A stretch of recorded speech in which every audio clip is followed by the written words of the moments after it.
एक समय एक राजा था जिसकी कोई संतान नहीं थी।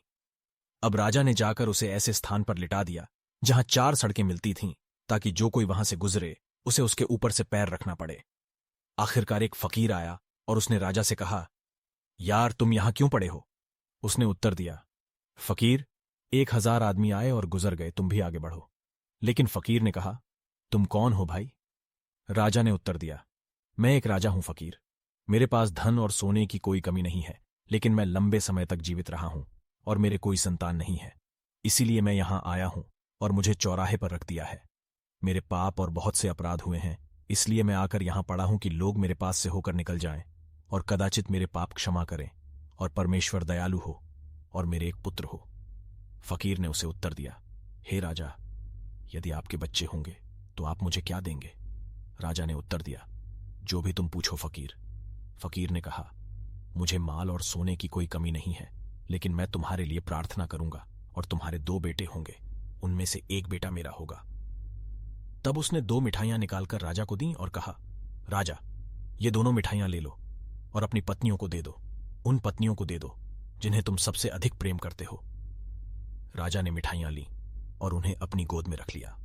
तब फकीर ने कहा, राजा, 1 वर्ष में मैं लौट आऊंगा और तेरे जो 2 पुत्र उत्पन्न होंगे उनमें से एक मेरा और एक तेरा होगा। राजा ने कहा, ठीक है, मैं सहमत हूं। तब फकीर अपने रास्ते चला गया और राजा ने घर आकर अपनी दोनों पत्नियों को एक एक मिठाई दी। कुछ समय बाद राजा के 2 पुत्र पैदा हुए। तब राजा ने उन दोनों बेटों को एक भूमिगत कमरे में रख दिया जिसे उसने जमीन में बनवाया था। कुछ समय बीत गया और एक दिन फकीर प्रकट हुआ और बोला, राजा, मुझे अपना वह पुत्र लाकर दो। राजा ने क्या किया सिवाय इसके कि 2 दासियों के लड़के लाकर फकीर के सामने पेश कर दिए। जब फकीर वहां बैठा था तो राजा के बेटे नीचे अपने तहखाने में बैठे खाना खा रहे थे। तभी एक भूखी चींटी उनके भोजन से चावल का एक दाना उठा ले गई और उसे लेकर अपने बच्चों के पास जा रही थी। चावल के इस दाने को पाने के लिए एक और ताकतवर चींटी आई और उस पर हमला कर दिया। पहली चींटी ने कहा, हे चींटी, तुम इसे मुझसे क्यों दूर खींचती हो? मैं लंबे समय से अपने पैरों से लंगड़ी हूं और मुझे केवल एक दाना मिला है और मैं इसे अपने बच्चों के लिए ले जा रही हूं। राजा के बेटे तहखाने में बैठे खाना खा रहे हैं, तुम जाकर वहां से एक दाना ले आओ। तुम मुझसे मेरा माल क्यों छीनोगे? इस पर दूसरी चींटी ने जाने दिया और पहली को नहीं लूटा, बल्कि जहां राजा के बेटे खाना खा रहे थे वहां चली गई। यह सुनकर फकीर ने कहा, राजा, ये आपके बेटे नहीं हैं, जाओ और उन बच्चों को ले आओ जो तहखाने में खाना खा रहे हैं। तब राजा गया और अपने पुत्रों को ले आया। फकीर ने सबसे बड़े बेटे को चुना और उसे अपने साथ ले गया और उसके साथ अपनी यात्रा पर निकल पड़ा। जब वह घर पहुंचा तो उसने राजा के बेटे से कहा कि वह ईंधन इकट्ठा करने के लिए बाहर जाए। इसलिए राजा का बेटा गोबर इकट्ठा करने के लिए बाहर गया और जब उसने कुछ इकट्ठा कर लिया तो वह उसे ले आया।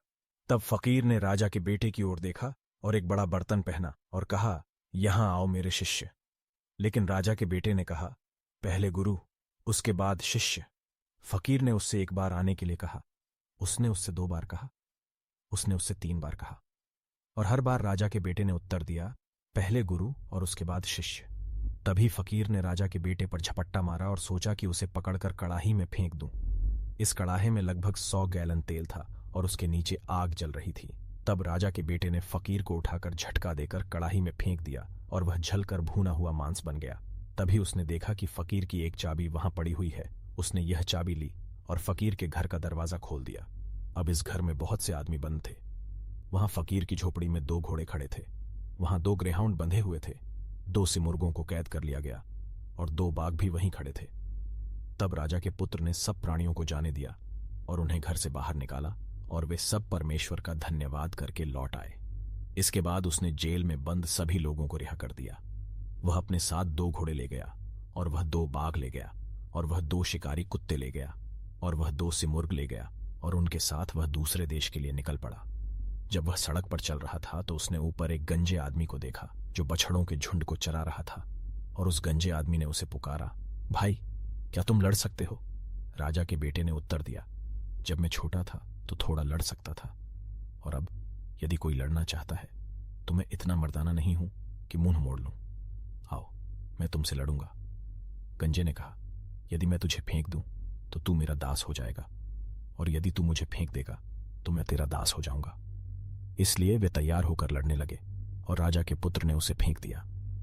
इस पर राजा के बेटे ने कहा, मैं अपने जानवरों, अपने सिमर्ग, बाघ और कुत्तों और घोड़ों को यहां छोड़ दूंगा। जब तक मैं दर्शनीय स्थलों को देखने के लिए शहर जाऊंगा, तब तक वे सभी यहीं रहेंगे। मैं बाघ को अपने रक्षक के रूप में नियुक्त करता हूं, संपत्ति, और तुम मेरे गुलाम हो। तुम्हें भी मेरे सामान के साथ यहीं रहना होगा। इसलिए राजा का बेटा दृश्य देखने के लिए शहर की ओर चल पड़ा और एक तालाब के पास पहुंचा। उसने देखा कि यह एक सुखद तालाब है और उसने सोचा कि वह वहां रुकेगा और स्नान करेगा, और उसने अपने कपड़े उतारना शुरू कर दिया। अब राजा की बेटी, जो महल की छत पर बैठी थी, ने उसके शाही निशान देखे और उसने कहा, यह आदमी एक राजा है। जब मैं शादी करूंगी तो मैं इससे ही शादी करूंगी, किसी और से नहीं। तो उसने अपने पिता से कहा, मेरे पिता, मैं विवाह करना चाहती हूं। अच्छा, उसके पिता ने कहा। तब राजा ने घोषणा की, बड़े और छोटे सभी लोग आज सभा कक्ष में उपस्थित हों, क्योंकि राजा की बेटी आज अपना पति बनाएगी। देश के सभी लोग इकट्ठे हो गए और यात्री राजकुमार भी फकीर के कपड़े पहनकर आया और खुद से कहा, मुझे आज यह समारोह अवश्य देखना चाहिए। वह अंदर जाकर बैठ गया। राजा की बेटी बाहर आकर छज्जे पर बैठ गई और सारी सभा में चारों ओर दृष्टि डालने लगी। उसने देखा कि यात्री राजकुमार फकीर वेश में सभा में बैठा है। राजकुमारी ने अपनी दासी से कहा, मेहंदी का यह पकवान ले जाओ। फकीर का रूप धारण करके उस यात्री के पास जाओ और उस पर पकवान की सुगंध छिड़क दो। दासी ने राजकुमारी की आज्ञा का पालन किया, उसके पास गई और उस पर सुगंध छिड़क दी। तब लोगों ने कहा, दासी ने भूल की है, लेकिन उसने उत्तर दिया, गुलाम लड़की ने कोई गलती नहीं की है, क्योंकि उसकी मालकिन ने गलती की है। इस पर राजा ने अपनी बेटी का विवाह उस फकीर से कर दिया, जो वास्तव में कोई फकीर नहीं बल्कि एक राजकुमार था। उस देश में भाग्य ने जो तय किया था वही हुआ और उनका विवाह हो गया। परंतु उस नगर का राजा मन में बहुत उदास हुआ, क्योंकि जब इतने सारे सरदार और सरदार वहां बैठे थे तो उसकी बेटी ने उनमें से किसी को नहीं चुना, परंतु उस फकीर को चुन लिया था। परंतु उसने इन विचारों को अपने हृदय में छिपा रखा। एक दिन यात्री राजकुमार ने कहा, आज राजा के सभी दामाद मेरे साथ शिकार के लिए निकले। लोगों ने कहा, यह कैसा फकीर है जो शिकार करने निकले। हालांकि वे सभी शिकार के लिए निकल पड़े और एक निश्चित तालाब पर अपनी बैठक की जगह तय की। नवविवाहित राजकुमार अपने बाघों के पास गया और अपने बाघों और शिकारी कुत्तों को बड़ी संख्या में चिकारे, हॉग, हिरण और मारखोर को मारकर लाने के लिए कहा। उन्होंने तुरंत मार डाला और बड़ी संख्या में ले आए। फिर राजकुमार लूट का सारा माल अपने साथ लेकर उस तालाब के पास आया जो बैठक स्थल बना हुआ था। उस नगर के राजा के दामाद और राजकुमार भी वहां इकट्ठे हुए, लेकिन वे कोई खेल नहीं लाए थे और नया राजकुमार बहुत सारा सामान लेकर आया था। वहां से वे नगर में घर लौट आए और अपना खेल प्रस्तुत करने के लिए अपने ससुर राजा के पास गए। अब उस राजा का कोई पुत्र नहीं था। तब नए राजकुमार ने उसे बताया कि वास्तव में वह भी एक राजकुमार है। इस पर राजा, उसके ससुर, बहुत प्रसन्न हुए और उसका हाथ पकड़कर उसे गले लगा लिया। उसने उसे अपने पास बैठाया और कहा, हे राजकुमार, मैं धन्यवाद देकर लौटता हूं कि तुम यहाँ आए और मेरे दामाद बन गए। इससे मैं बहुत प्रसन्न हूं और मैं अपना राज्य तुम्हें सौंपता हूं। धन्यवाद मित्रों, आपका मेरे इस चैनल पर आने के लिए। मैं आशा करता हूं आपको मेरी ये कहानी पसंद आई होगी।